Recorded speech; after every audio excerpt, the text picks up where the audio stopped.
Ayon po sa ating pananaliksik patungkol po sa revised RA 9904, ang ating implementing rules about the Homeowners Association regulations, policies and directives.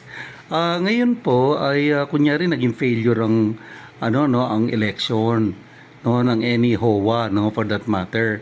So for whatever purpose walang quorum or kulang ang basta ganon. So kulang ang proseso and all of those things kung deliberate or non-deliberate na hindi matuloy ang election ng isang homeowners association, ay nakuha malungkot na balita para sa mga nakaupo.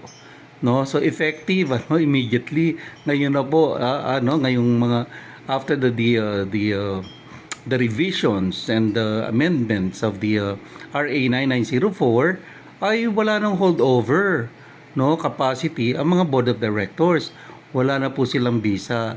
Kaya ito maganda itong rulings na to ng DSUD, kasi ito ay makakaiwas tayo sa mga mapagmalabis na homeowners association ng mga subdivisions na mga minsan kasi may mga pang-aabuso yung iba so yun ang parang nagiging danger sa ibang homeowners association ng mga subdivisions. Lagi natin nakikita yan sa mga sa mga consultation sa mga ibang miyembro ng mga subdivisions around.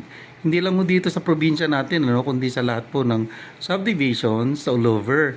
So ako lagi nagko-consulta sa DSUD office at may mga kaibigan din po tayo sa mga federation at confederation.